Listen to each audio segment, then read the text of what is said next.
Isi bagasi motor Peggy yang disita polisi, disebut terkait kasus Vina Cirebon. Polisi akhirnya mengembalikan motor Peggy Setiawan alias Perong, tersangka kasus pembunuhan Vina Cirebon dan Eki, yang sempat disita beberapa waktu lalu. Diketahui, Vina adalah gadis 16 tahun asal Kampung Samadikun, Kecamatan Kejaksan, Kota Cirebon, Jawa Barat, yang tewas bersama kekasihnya, Eki, di Jalan Raya Talu, Kecamatan Talun, Kabupaten Cirebon, Jawa Barat pada Sabtu tanggal 27 Agustus tahun 2016. Keduanya menjadi korban penganiayaan geng motor. Motor berwarna biru itu dikembalikan ke keluarga Peggy usai menjalani tes psikologi selama 6 jam di Mapolda Jabar, pada Sabtu, tanggal 8 Juni tahun 2024. Motor yang dikembalikan tersebut adalah motor Nouvo berwarna biru dengan nopol Z6046. Motor tersebut diketahui disita saat penangkapan pada tanggal 21 Mei tahun 2024 lalu. Motor itu sempat ikut diamankan polisi di Bandung setelah Peggy dinilai terlibat kasus Vina Cirebon. Setelah menerima sepeda motor Peggy, keluarga dan kuasa hukum membuka bagasi motor di bawah jok motor Peggy di depan wartawan. Lihat, ada Al-Qur'annya di jok motor, Peggy Setiawan, kata Tony RM, salah satu kuasa hukum Peggy saat membuka jok motor Peggy. Tony membeberkan, selain Al-Qur'an, di dalam jok kendaraan tersebut juga tersimpan 2 jaket yakni berwarna coklat dan hitam. Ini baju-bajunya Peggy berwarna coklat dan hitam, kata Tony. Selain itu keluarga juga menemukan barang pribadi milik Peggy lainnya di dalam jok motor yakni baju hingga alat mandi. Sebelumnya, pihak keluarga telah meminta ke penyidik Direktorat Kriminal Umum, Dirkrimum, Polda Jawa Barat untuk mengembalikan motor milik Peggy. Tony RM kuasa hukum Peggy Setiawan menjelaskan alasan pihak kepolisian mengabulkan permintaannya lantaran motor yang disita Polda Jabar tidak ada kaitannya dengan waktu peristiwa yang dituduhkan oleh pihak kepolisian terhadap kliennya. Jadi ini motornya Peggy Setiawan yang pada saat diamankan itu menggunakan motor ini di Bandung, kata Tony. Jadi ini tidak ada kaitannya sebetulnya dan seharusnya motor yang Jupiter tahun 2016 belum dibalikin juga, kata Tony RM. Tony menyampaikan kendaraan tersebut sudah secara resmi diserahkan oleh penyidik kepada keluarga Peggy. Secara resmi telah diserahkan, terimakan ada kunci sama STNK juga, ungkap Tony. Namun untuk ponsel 2 saksi lain yaitu Bondol dan Suparman yang sempat disita penyidik belum juga dikembalikan. Kalau handphone saksi masih dipakai katanya, bilangnya 3 hari tetapi sampai sekarang belum dibalikin juga, kata Tony.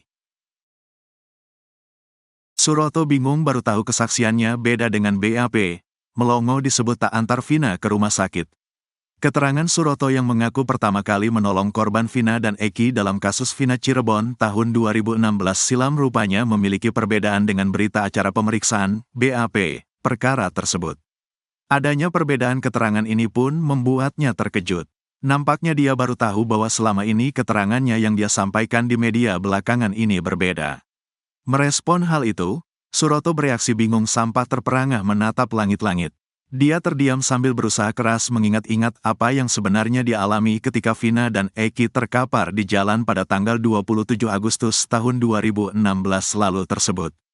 Reaksi bingung Suroto ini terjadi ketika dia ditemui politisi Deddy Mulyadi dan videonya diunggah di akun YouTube Kang Deddy Mulyadi pada Sabtu, tanggal 8 Juni tahun 2024. Perbedaan keterangan Suroto ini yang pertama adalah terkait dia mendapat informasi kecelakaan kemudian dia ke TKP. Suroto yang merupakan mandor desa di tahun 2016 lalu mengaku orang pertama yang berupaya menolong korban Vina dan Eki.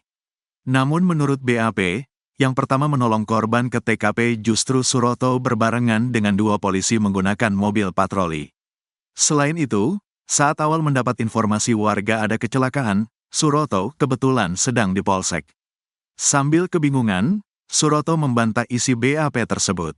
Mobil patroli itu belakangan. Saya ketemu polisi itu ya di lokasi, TKP, itu, kata Suroto.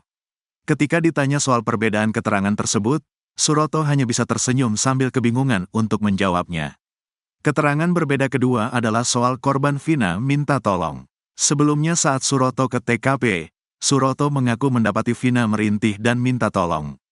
Namun rupanya menurut BAP tidak demikian.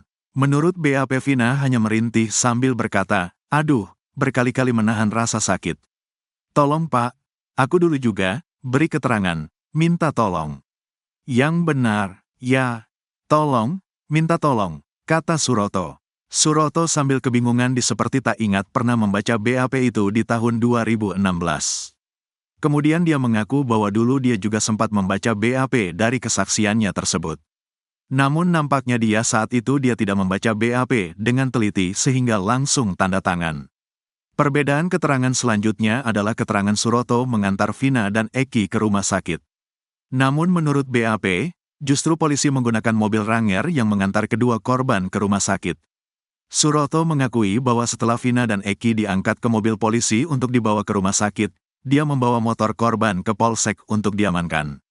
Setelah itu, bawa motor ke Polsek. Motor saya kan waktu itu masih di Polsek, langsung ke rumah sakit. Mobil Ranger, udah ada di sana, di rumah sakit, kata Suroto. Ketika Suroto ditanya kembali kenapa keterangan BAP darinya tahun 2016 silam berbeda dengan sekarang, Suroto kembali memasang ekspresi bingung. Suroto dengar percakapan polisi dan pelaku saat olah TKP kasus Vina Cirebon. Seorang saksi mata yang baru muncul dalam kasus pembunuhan Vina Cirebon dan Eki, Suroto, 50, mengaku mendengar percakapan polisi dan tersangka. Suroto mendengar percakapan tersebut saat agenda olah TKP pembunuhan Vina Cirebon dan Eki pada 8 tahun silam. Diketahui, Vina adalah gadis 16 tahun asal Kampung Samadikun, Kecamatan Kejaksan, Kota Cirebon, Jawa Barat, yang tewas bersama kekasihnya, Eki, di Jalan Raya Talu, Kecamatan Talun, Kabupaten Cirebon, Jawa Barat pada Sabtu tanggal 27 Agustus tahun 2016. Keduanya menjadi korban penganiayaan geng motor. Pelaku kasus Vina Cirebon, menurut Suroto, mengaku memukul korbannya menggunakan balok. Sebagaimana diketahui, Suroto, 50, merupakan mandor di Desa Kecomberan, Kecamatan Talun, Kabupaten Cirebon, Jawa Barat.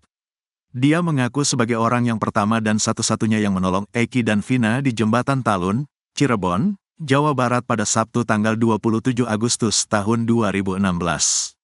Suroto bercerita, 2 hari setelah menolong Vina dan Eki ia kembali dipanggil polisi. Saat itu petugas dari Polresta Cirebon mendatangi Polsek Talun. Jarak 2 hari saya dipanggil untuk ikut ngantar ke SMP 11, untuk olah TKP, tempat kejadian perkara, ke belakang showroom, kebun, diajak ke sana, kata Suroto. Seperti isi dakwaan pengadilan bahwa 11 pelaku menyiksa Eki dan Vina di halaman belakang showroom dekat SMP 11 Cirebon, Jalan Perjuangan. Setibanya di lokasi, Suroto melihat sudah ada 2 tersangka yang ikut dihadirkan. Sayangnya Suroto mengaku tak mengenali 2 tersangka itu. Sudah ada 2 tersangka yang dibawa ke kebun. Gak tahu siapa, katanya. Perlu diingat kembali bahwa sudah ada 8 orang yang diadili dalam kasus Vina Cirebon. Mereka adalah Jaya, Supriyanto, Eka Sandi, Hadi Saputra, Eko Ramadhani, Sudirman, Rivaldi alias Ucil, dan Saka Tatal. Suroto berkata ia mendengar polisi menginterogasi 2 pelaku itu. Cuma aku dengar, kamu pukul pakai apa, kamu bacok pakai apa, kata Suroto menirukan percakapan malam itu. Ia mengatakan tak bisa melihat jelas wajah 2 pelaku karena kondisi di sana gelap. Posisi malam, penerangan cuma pakai lampu handphone, katanya. Suroto mengaku mendengar polisi berulang kali menanyakan tentang alat yang digunakan untuk memukul Eki dan Vina. Saya gak terlalu detail, anggota bawa 2 pelaku, kamu pukul apa, katanya. Anehnya Suroto mendengar pelaku mengaku memukul korban Eki dan Vina menggunakan balok. Pakai balok, baloknya buang di mana? Ya udah nyari-nyari di situ, kata Suroto. Pasalnya selama ini para pelaku kasus Vina dinarasikan terpaksa mengaku karena terpaksa. Mereka kompak mengaku dipaksa dengan cara dianiaya penyidik untuk mengakui hal yang tidak diperbuat. Kamu bacok pakai apa? Yang bacok si A, kata Suroto. Dia memastikan bahwa 2 pelaku yang dia jumpai di belakang showroom mengakui telah menganiaya Eki dan Vina. Pasti melakukan, karena ngomong, kamu pukul pakai apa? Pakai balok pakai ini, katanya. Kesaksian Suroto tentang menolong Vina dan Eki di Jembatan Talun dinilai paling relevan dibanding kesaksian Aep dan Melmel. Di sisi lain, Ex-Kabareskrim Polri Komjen Pol Purn Susno Duaji berpendapat keterangan Suroto menjadi kuat karena didukung 2 polisi yang ikut membantu dan petugas rumah sakit Gunung Jati. Kesaksian Pak Suroto lebih meyakinkan, kata Susno Duaji. Jika memang kesaksian Suroto benar dan tidak berbohong, maka bisa mengubah alur kasus Vina Cirebon. Maka jalannya perkara ini akan berbalik 180 derajat, termasuk yang sudah disidangkan. Termasuk yang sudah mendapat vonis berarti hakim, jaksa, dan Polri membawa perkara itu ke depan sidang berdasarkan suatu rekayasa kejadian berbeda dengan apa yang dijelaskan ini, termasuk nantinya membawa pergi ke depan persidangan, kata Susno Duajdi soal Suroto di kasus Vina Cirebon. Suroto pastikan di TKP pembunuhan Vina Cirebon dan Eki tak ada kamera CCTV. Suroto, 50, satu di antara saksi mata dalam kasus pembunuhan Vina Cirebon dan Eki, memastikan jika di TKP tidak ada kamera CCTV. Sebelumnya beredar di media sosial tangkap layar rekaman CCTV yang menunjukkan lokasi tempat Vina Cirebon dan Eki ditemukan. Diketahui, Vina adalah gadis 16 tahun asal Kampung Samadikun, Kecamatan Kejaksan, Kota Cirebon, Jawa Barat, yang tewas bersama kekasihnya, Eki, di Jalan Raya Talu, Kecamatan Talun, Kabupaten Cirebon, Jawa Barat pada Sabtu tanggal 27 Agustus tahun 2016. Keduanya menjadi korban penganiayaan geng motor. Di sini, TKP, penemuan korban Vina dan Eki gak ada CCTV. Adanya tepat di pinggir jembatan yang bawahnya jalur tol milik Jasa Marga, ujar Suroto, Jumat, tanggal 7 Juni tahun 2024. Namun, ia menyampaikan ketidaktahuannya keberadaan kamera tersebut, apakah mengarah ke titik penemuan korban Vina dan Eki. Saya kurang tahu kameranya ngarah ke titik penemuan korban Vina dan Eki, atau enggak, yang jelas ngarahnya ke jalan tol, ucapnya. Ketiadaan kamera CCTV di lokasi penemuan korban menimbulkan berbagai spekulasi mengenai apa yang sebenarnya terjadi pada malam kejadian. Banyak pihak berharap agar penyelidikan lebih lanjut dapat mengungkap fakta-fakta baru yang dapat membantu menyelesaikan kasus ini. Penemuan jasad Vina dan Eki di bawah jembatan Talun terus menghebohkan warga sekitar dan menjadi perhatian publik. Hingga kini, kasus tersebut masih menjadi perbincangan, khususnya terkait dengan langkah-langkah keamanan dan pengawasan di sekitar area tersebut. Sebelumnya, Suroto memberikan kesaksian terkait penemuan jasad Eki dan Vina yang tergeletak di jembatan Talun pada tahun 2016. Kejadian tersebut terjadi pada malam hari sekitar pukul 22 waktu Indonesia Barat saat Suroto tengah melakukan ronda di wilayah yang sering terjadi pembegalan. Ya, saya jelaskan kronologinya, jadi saya setiap hari pada tahun 2016 lalu sering berada di Polsek Talun sejak pukul 20 waktu Indonesia Barat. Tujuannya untuk berjaga dan berkeliling, karena pada waktu itu di wilayah sini, Talun, sering terjadi penjamretan atau pembegalan dengan sasaran orang pulang kerja atau perempuan, ujar Suroto. Pada malam itu, kata dia, cuaca gerimis dan Suroto melihat kerumunan orang di jembatan Talun. Ketika mendekat, ia menemukan dua orang tergeletak di dekat median jalan. Jasad laki-laki ditemukan sekitar 2 meter dari median jalan, sementara jasad perempuan berada sekitar 5 meter ke arah sumber. Pertama jasad laki-laki itu berada sekitar 2 meter dari media jalan mengarah ke tengah jalan. Nah lalu jarak sekira 5 meter ke arah sumber itu titik perempuannya, dekat tiang lampu, waktu itu belum tahu kalau namanya Vina. Lalu jarak sekira 5 meter lagi di ke arah sumber lagi tergeletak motornya, ucapnya. Saat itu juga, Suroto mencoba memeriksa kondisi kedua korban. Pertama, yang saya lakukan pegang jasad laki-laki. Saya tanya, "Dedek itu sudah enggak jawab." Langsung saya vonis saat itu ini sudah meninggal. Lalu, saya ambil, copot tali, helm karena ikatannya mencekik ke leher, saya copot. Terlihat, wah ini benar udah meninggal, karena berdarah banyak dan ngalir dari kepala dan dari badan, jelas dia. Pria berusia 50 tahun itu kemudian fokus ke korban perempuan yang masih hidup dan meminta pertolongan.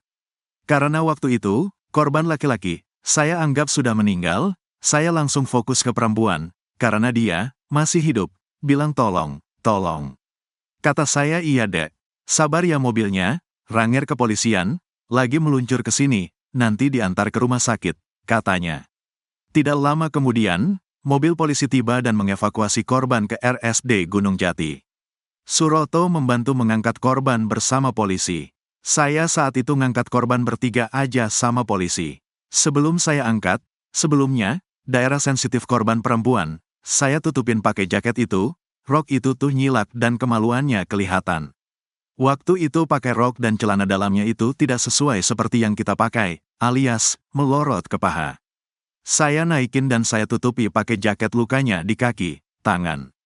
Kedua korban, banyak lukanya, ujarnya. Suroto merasa ada kejanggalan dengan luka-luka yang dialami kedua korban.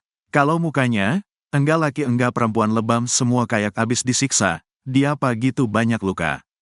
Eki luka di kepala ada, pas saya copot, helmnya, darahnya banyak waktu itu, yang jelas luka parah. Mukanya lebam semua, ucap Suroto. Menurutnya, kondisi motor korban tidak mengalami kerusakan yang signifikan. Banyak sekali pengguna jalan arah ke kabupaten pada berhenti semua, ngelihat tapi enggak ada yang menolong. Kondisi motor enggak rusak enggak apa karena ketika dinaikin, kendarain, ke polsek juga masih bisa, jelas dia.